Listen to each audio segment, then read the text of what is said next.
आदरणीय विद्वतजन, हार्दिक स्वागत गर्न चाहन्छु आज पनि यो च्यानल मार्फत तपाईहरु सबैजनालाई। आज मैले एउटा नयाँ विषयवस्तु लिएर उपस्थित भएको छु। आजको विषयवस्तु रहेको छ नवग्रह स्तोत्रम। यो नवग्रह स्तोत्रम हरेक दिन श्रवण गरियो भने त्यसले हरेक ग्रहको नकारात्मक प्रभावबाट हामीलाई बचाउँछ र हामीलाई सकारात्मक ऊर्जा प्रदान गर्दछन् ती ग्रहहरूले भन्ने कुरा बुझ्नु पर्दछ। अब सुरु गरौँ नवग्रह स्तोत्रम। सूर्य स्तोत्र। जपा कुसुम संकाशम काश्यपेयम महाद्युतिम तमोरी सर्व पापघ्नं प्रणतोस्मि दिवाकरम। चंद्र स्तोत्र। दधि शंख तुषाराभं क्षीरोदार्णव संभवं नमामि शशिनं सोमं शंभुर्मुकुटभूषणम्। मंगल स्तोत्र। धरणी गर्भ संभूतं विद्युत्कान्तिं समप्रभं कुमारं शक्तिहस्तं तं मंगलं प्रणमाम्यहम्। बुध स्तोत्र।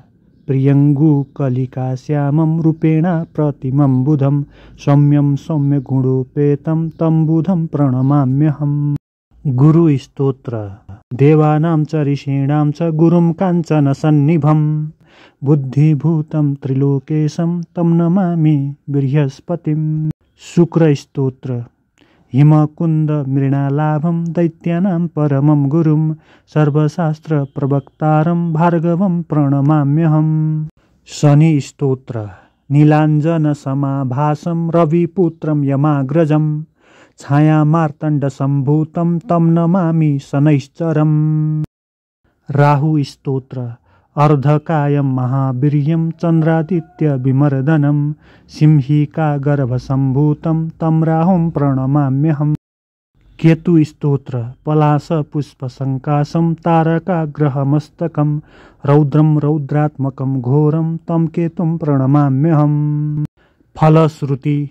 इति व्यासमुखोद्गीतं य पठेत् सुसमाहितं दिवा वा यदि वा रात्रौ विघ्नशान्तिर्भविष्यति नरनारी नृपाणां च भवेद्दुःस्वप्ननाशनम् ऐश्वर्यम् अतुलं तेषाम् आरोग्यं पुष्टिवर्धनम्। यो नवग्रह स्तोत्रम व्यासको मुखबाट उत्पन्न भएको हो। त्यसैले यसको दिउँसो अथवा राति जुनै बेला पनि यसको चाहिँ श्रवण गरेमा पठन गरेमा विघ्न चाहिँ शान्ति हुन्छ भन्ने कुरा गरिएको छ।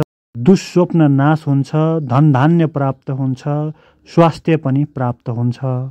आत्मीय विद्वतजन, तपाईलाई यो भिडियो कस्तो लाग्यो जस्ताको तस्तै प्रतिक्रिया दिन नभुल्नुहोला। हामी यस्तै भिडियोहरू लिएर फेरि पनि उपस्थित हुनेछौँ। त्यतिन्जेलसम्मका लागि बिदा दिनुहोस्। धन्यवाद।